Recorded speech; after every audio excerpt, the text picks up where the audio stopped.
साथियों, नमस्कार। कैसे हैं आप सब लोग। आज एक महत्वपूर्ण प्रॉब्लम मेरे सामने आई और बहुत इंपॉर्टेंट प्रॉब्लम डिस्कस करना बहुत ज़रूरी है। We might be the victim of that problem. कई बार ऐसा होता है कि हमारी वाइफ के अवैध संबंध हो जाते हैं हमारे अपने ही भाई से, या मामा के लड़के से, या चाचा के लड़के से, या ताऊ के लड़के से।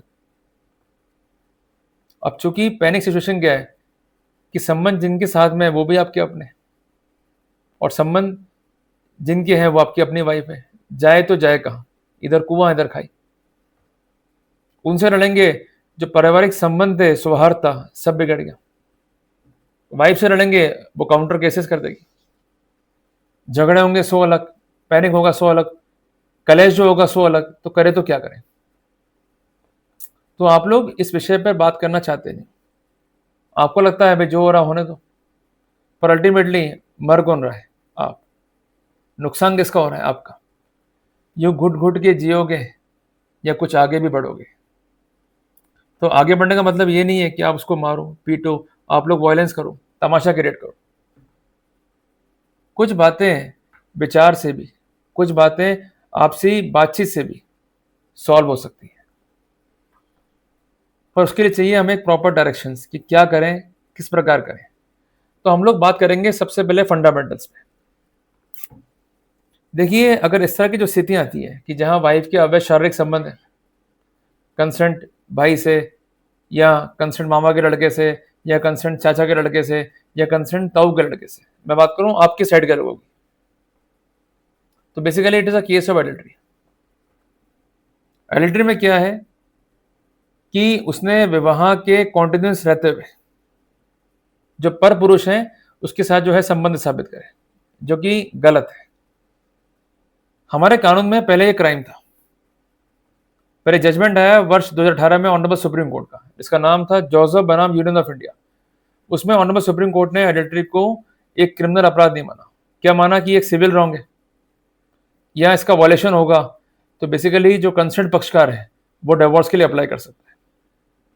तो कुल मिला करके in nutshell we can say and we can conclude कि अगर वाइफ एडल्ट्री में है तो ना तो वो जेल जाएगी, जिसके साथ वो एडल्ट्री में है मीन्स हमारा अपना भाई या मामा का लड़का, ताऊ का लड़का, वो भी जेल नहीं जा सकते। सिर्फ एक ही उपचार अपने पास में है, वो है सिर्फ डिवोर्स, जो कि हमें फाइल करना है on point of adultery. Clear हो गया? अब इसके लिए क्या क्या रिक्वायरमेंट रहेगी? सबसे महत्वपूर्ण बात कि आपको एविडेंसेस को रिकॉर्ड पर रखना होगा। अब जो एडल्ट्री की एविडेंस है वो इतना इजीली आप प्रूव कर सकते ही नहीं। कई बार ऐसा होता है कि आप लोग लेके आते हो इलेक्ट्रॉनिक एविडेंस को, पर उस पर भी जो विपक्षी पक्षकार है वो संदेह क्रिएट करता है। इसलिए हमें कानूनी कार्रवाई से पहले जो कंसर्न इलेक्ट्रॉनिक एविडेंस है उसका साइबर एक्सपर्ट से कराना है प्रॉपर एग्जामिनेशन। ये मैं नहीं कहता, इस बिंदु पे जजमेंट है ऑनरेबल सुप्रीम कोर्ट का, जिसका नाम है राम सिंह वर्सेस राम सिंह। साइटेशन है AIR 1986, supreme court, page number 3।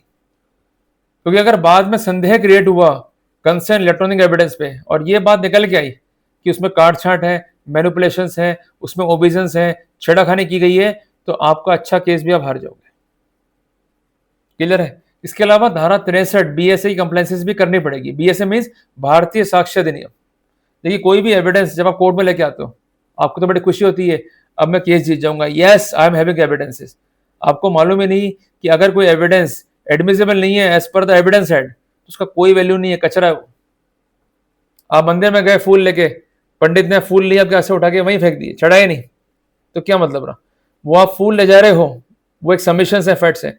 अगर वो चढ़े नहीं, क्लियर है, तो बेकार है। तो वैसे ही यहां पर है कि हम एविडेंस कोर्ट में लेके जा रहे हैं, एविडेंस को हमने सबमिट ही नहीं कर पाए, एविडेंस हमारी एडमिसिबल ही नहीं हुई, तो क्या फायदा मिला हमारे को? एक अच्छा केस भी हम पुटअप ही नहीं कर पाए, उसमें रिलीफ भी ऑब्टेन नहीं कर पाए। इसलिए हमें एक एक कदम रखना होगा सावधानी के साथ, हमें एक ही कदम रखना होगा फूक फूक के। क्लियर है बात ये? इसके अलावा अदर सिनेरियोज भी वहां पर हो सकते हैं। There might be incident of cruelty. अगर वो एडिशनल फैक्टर है तो उसको आप एड ऑन कर सकते हो, उसमें कोई भी दिक्कत नहीं है। एक बात जो है ध्यान रखिएगा कि जब डिस्प्यूट परिवार में होते हैं तो वहां नहीं चाहते परिवार वाले कि ये मामला जो है समाज में जाए, लोगों को बात जो है मालूम पड़े, तो वो दबाव बनाते हैं आपके ऊपर ही कि आप निभाओ।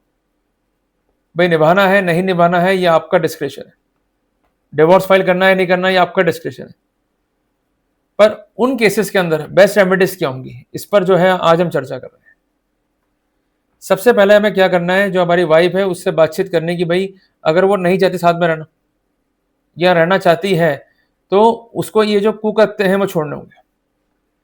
क्लियर है? अगर वो छोड़ देती है, आपको लगता है ये लड़की बिल्कुल ठीक है, हम लाइफ को प्रोसीड कर सकते हैं, देन कंटिन्यू द मैरिज।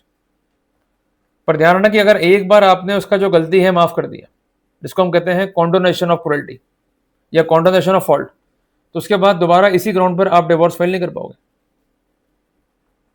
क्योंकि आपने अगर उसको माफी दे दी तो जो उसके कुकृत्य थे जो उससे पूर्व में किए वो सब भी माफ हो जाएंगे। तो रिजम्पशन अमाउंट्स टू कंडोनेशन, बस ये फॉर्मूला इसको ध्यान रख लो। इसके साथ साथ एक बात और ध्यान रखिएगा कि अगर आप साथ में रहना नहीं चाहते हैं तो वहां पर बेस्ट ऑप्शन है म्यूचुअल डिवोर्स का। आप म्यूचुअल डिवोर्स के लिए भी अपने जो कंसर्न पार्टनर है उसको राजी कर सकते हैं।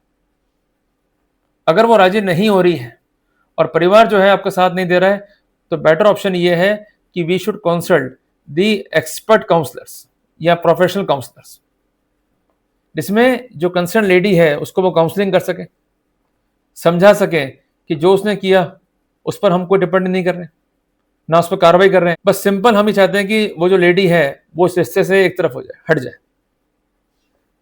ताकि हमें जो है कोई दिक्कत नहीं हो। तो there might be a possibility कि अगर उनकी जो काउंसलिंग है अगर वो होती है पॉजिटिव तरीके से और वो समझ पाती है इसका महत्व, तो कम से कम एक रिश्ते को हम हैप्पी तरीके से एंड कर पाएंगे। अदरवाइज क्या होगा, वायलेंस, थ्रेट, काउंटर केसेस, उसमें हमारा टाइम खराब होना है। तो ये कुछ विकल्प हैं जिसके जरिए हम एक रिश्ते को हैप्पीली जो है एंड कर सकते हैं। क्लियर है? अगर उसको हमको नहीं चलाना है तो देखिए, कोई भी आपको मजबूर नहीं कर सकता। जो शादियां हैं वो चलती हैं ट्रस्ट के ऊपर, अगर ट्रस्ट ही फेल हो गया तो सब कुछ फेल हो गया। क्लियर है बात ये? तो ये कुछ महत्वपूर्ण समाधान है इन द प्रैक्टिकल में जो मैंने आपको कन्वे किए हैं। जल्दी मिलते हैं एक नए टॉपिक के साथ। टिल देन, जय हिंद, जय भारत।